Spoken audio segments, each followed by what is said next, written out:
నాగార్జునసాగర్ మాజీ ఎమ్మెల్యే నోముల భగత్ నివాసంలో సమావేశం నిర్వహించారు. రేపు నల్గొండలో జరగబోయే కేసీఆర్ భారీ బహిరంగ సభకు రైతులు, ప్రజల నుంచి అనూహ్య స్పందన ఉందన్నారు.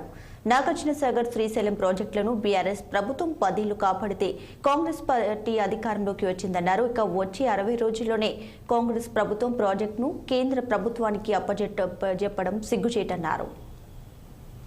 బీఆర్ఎస్ పార్టీ ప్రెసిడెంట్ అయినటువంటి మా నాయకుడు కేసీఆర్ గారు కృష్ణా జలాలను కేఆర్ఎంబీకి కాంగ్రెస్ ప్రభుత్వం రాగానే అప్పజెప్పి ఈరోజు దాదాపు 5 ఉమ్మడి జిల్లాలకు మళ్ళీ ఎడారిలాగా మార్చడానికి వాళ్ళు చేస్తున్న ప్రయత్నాలను మళ్ళా తిరిగి కొట్టాలి. ఈ కేంద్ర ప్రభుత్వంలో ఉండేటువంటి ఈ కేంద్ర పార్టీలు ఏవైతే ఉన్నాయో, మన ఒకవైపు కాంగ్రెస్ కావచ్చు, మిగతా ఏ పార్టీలు ఉన్నా కానీ ఇవి ఎప్పుడు కూడా మన ప్రాంతీయంగా తెలంగాణ భవిష్యత్తును పట్టించుకున్న పాపాన పోలేదు.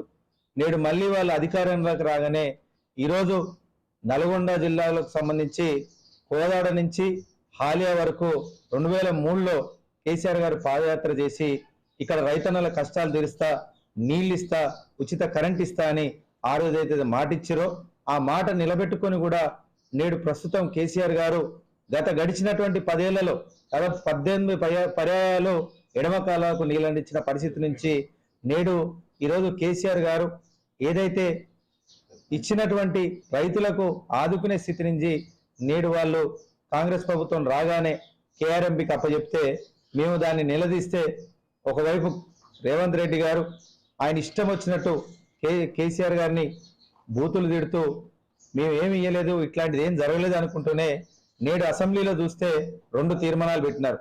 ఒకటేమో మనకు ఈరోజు మన నాగార్జునసాగర్ ప్రాజెక్ట్ మీద కేంద్ర బలగాలను వెనక్కి తీసుకోవాలని ఒకటైతే, ఇంకోటి దీనికి సంబంధించి నీటి వాటా తేల్చాలని వాళ్ళ ఒక తీర్మానాలు పెట్టడం నిజంగా హాస్యాస్పదం.